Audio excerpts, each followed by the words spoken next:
Allez, c'est parti, on va voir ensemble un petit peu maintenant où est-ce que tu vas pouvoir acheter ton matériel. Je vais essayer de te recommander tous les endroits possibles et surtout, on va essayer de voir si c'est intéressant d'acheter d'occasion ou parfois d'acheter du neuf, que ce soit pour les boîtiers ou les objectifs ou même les accessoires en général.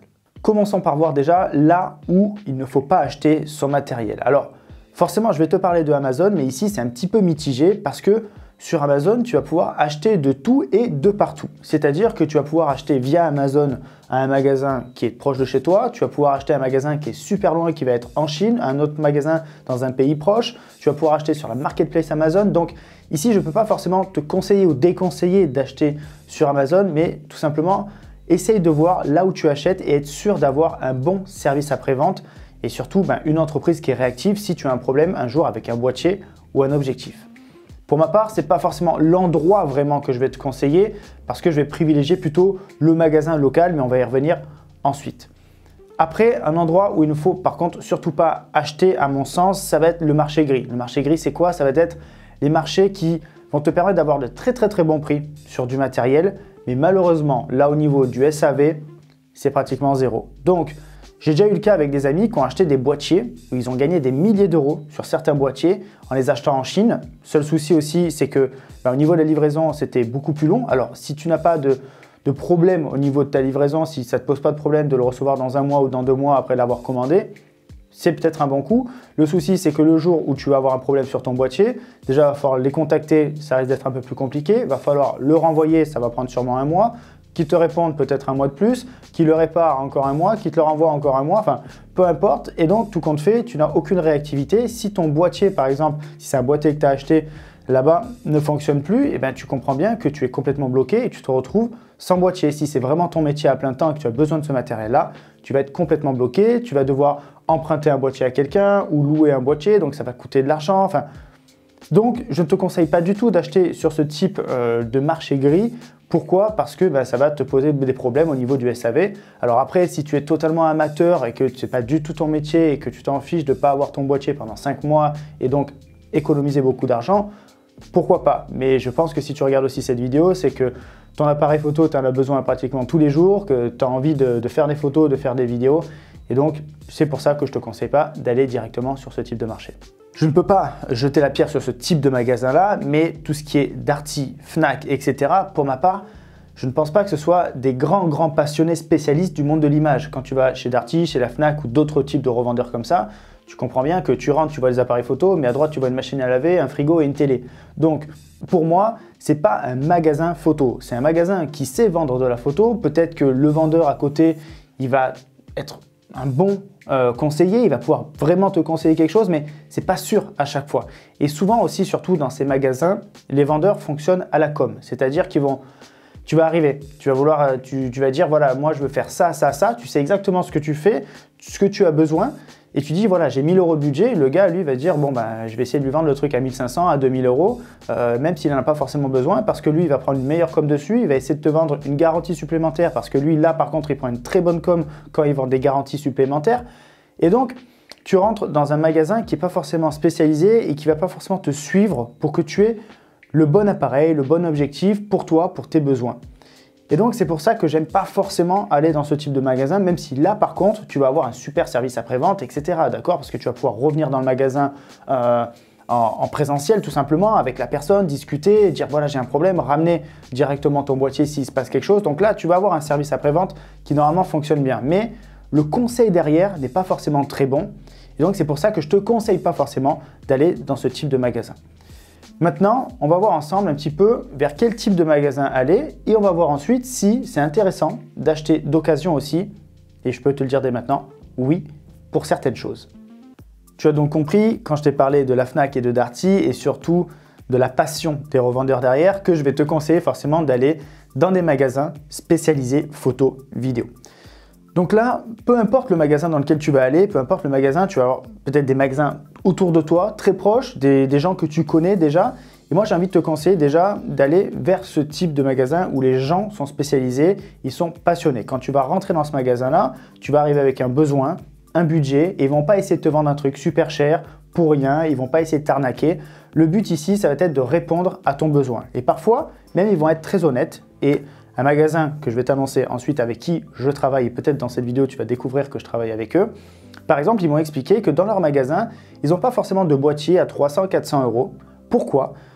Parce que pas pour inciter les gens à acheter un boîtier à 1000 euros et dépenser plus, mais parce qu'aujourd'hui, avec la technologie, quand quelqu'un rentre dans un magasin comme ça et dise « Voilà, moi j'ai 300 euros, 400 euros pour acheter un boîtier, qu'est-ce que vous me proposez ?» Ils vont te dire « Monsieur, madame, vous avez un téléphone dans votre poche, potentiellement un beau smartphone qui est meilleur que ce type de boîtier-là. Donc, utilisez déjà ça si vous le souhaitez. N'achetez rien chez moi et commencez avec ça. Et après, vous revenez. Et là, par contre, je vais vous conseiller quelque chose à 700-800 euros parce que vous allez vouloir passer un cap. » Et donc, ça pour moi, c'est un vrai conseil. Ça, c'est vraiment très important et c'est un très bon conseil. Donc ça y est, je peux forcément te l'annoncer. Je travaille avec le magasin IPLN, Images Photo Lyon Numérique. Alors, c'est une chaîne de magasins en France avec plusieurs magasins photo ultra spécialisés dans toute la France. Et ici, ce que j'aime, c'est que ce sont des magasins à échelle humaine et donc des magasins avec qui tu peux acheter en ligne, si tu veux acheter de chez toi, et des magasins dans lesquels tu peux te déplacer, rencontrer des gens et même rencontrer aussi, même parfois les directeurs de ces magasins-là. Et donc pour moi, ça c'est très important parce que tu as vraiment un contact humain avec la personne et tu as des revendeurs très spécialisés et surtout passionnés. Donc aujourd'hui, je travaille avec cette société-là et c'est eux qui m'ont donné cet exemple que je t'ai dit juste avant où certaines personnes rentrent dans le magasin et disent voilà, moi j'ai 400-500 euros de budget. Qu'est-ce que je peux avoir? Et ils leur conseillent de continuer avec leur téléphone et après de revenir et d'upgrader avec du matériel au-dessus pour aller encore plus loin. Alors c'est vrai que pratiquement tous les jours, je reçois des messages de personnes amateurs, même professionnels, qui me demandent des conseils sur le matériel. Qu'est-ce que je peux acheter? Voici mon budget, voici les projets que je veux réaliser. Et donc, le fait de travailler avec ce magasin IPLN, ça me permet tout simplement de rediriger beaucoup plus facilement toutes ces personnes et peut-être toi qui a besoin de conseils pour le matériel. Donc, c'est la raison pour laquelle j'ai créé tout un petit dossier PDF où tu vas retrouver tout le matériel que je peux te conseiller selon les niveaux, que ce soit débutant, amateur, amateur pro et professionnel. Donc, dans ce dossier, tu vas retrouver des objectifs, des appareils photo, des Steadicam, des cartes mémoire, des disques durs, des flashs, plein de choses que je vais te conseiller et tu vas pouvoir par toi-même en fait comparer par rapport au budget, par rapport à tes besoins et tout ça, ça va te permettre de gagner un temps fou. Pour obtenir ce dossier, c'est très simple, tu as un lien en dessous, c'est gratuit, tu vas pouvoir accéder en plus de ça pour télécharger tout ce dossier. Tu vas avoir accès à 20 vidéos offertes issues de ma formation photo et vidéo ainsi qu'en plus une formation photo smartphone complète. Donc voilà, quand tu vas t'inscrire ici, en plus de ça, tu vas pouvoir recevoir le dossier complet avec tout le matériel. Petit truc que je vais te demander, si tu le souhaites, c'est de créer dès maintenant ton compte sur IPLN et comme ça, tu vas pouvoir voir un petit peu tout le matériel. Tu as le lien forcément en dessous aussi, donc n'hésite pas à le créer et si tu le peux, ça serait cool pour moi que tu puisses rentrer mon code créateur JC Pierry. Comme ça, je vais pouvoir suivre aussi tous les achats que tu fais et n'hésite pas, bien entendu, si tu as des questions, tu peux en plus me contacter toujours sur ma page Instagram JC Pierry ou sur la page JC Pierry Formation. C'est avec un grand plaisir que je vais y répondre comme on le fait à chaque fois. Alors ici forcément je te parle d'IPLN parce que c'est le magasin avec qui je travaille, avec qui je suis en partenariat. Mais si tu as un magasin que tu aimes bien aussi autour de chez toi, n'hésite pas à aller le voir. C'est très important aussi que tu aies cette proximité avec les gens. Ici l'avantage c'est que tu peux acheter en ligne, c'est un très gros magasin, donc ils ont rapidement du stock aussi. Ils ont un service après-vente de folie derrière. C'est un magasin où aussi tu peux te déplacer. Il y en a plusieurs en France selon là où tu habites. C'est la raison pour laquelle j'ai décidé de travailler avec eux parce qu'à mon sens, c'était vraiment le meilleur compromis pour tout le monde, pour moi et pour vous aussi, et pour pouvoir proposer un petit peu à tout le monde du matériel haut de gamme, du matériel dernier cri et toujours, il y a une mise à jour sur ce site-là et ils sont toujours au courant des dernières nouveautés. Et surtout, encore je te le répète une fois de plus, le plus important pour moi, c'est le SAV. Parce que si tu as un problème, tu sais qu'il y a toujours quelqu'un qui est là pour te répondre et pour résoudre ton problème. Parlons maintenant donc du matériel d'occasion. Alors ce qu'il faut savoir, c'est que sur ce site IPNL, et c'est aussi une des raisons pour laquelle j'ai décidé de travailler avec eux, c'est qu'ils proposent d'acheter et de vendre du matériel d'occasion grâce à IPNL Back que tu peux retrouver sur leur site internet. Pour ma part, l'occasion, je pense que c'est quelque chose de fantastique et non pas forcément pour les amateurs, mais aussi pour les professionnels. Parce que parfois, le matériel que tu vas pouvoir acheter d'occasion, honnêtement, c'est exactement le même que le neuf. Peut-être qu'il y a une petite rayure sur le côté, mais c'est pas ce qui va t'empêcher de travailler. Et pour moi, je vais te montrer. J'ai acheté d'occasion il y a pratiquement 2 ans maintenant, mon 70-200 2.8 stabilisé. J'ai acheté mon 24-105 mm, j'ai acheté mon 16-35 mm 2.8 aussi. Tout ça d'occasion et je les utilise au quotidien. Donc ça ne m'empêche pas de pouvoir travailler même avec du matériel d'occasion. Donc ça te permet tout simplement de réduire tes coûts et de potentiellement avoir accès à du matériel que financièrement tu n'aurais pas pu t'acheter neuf.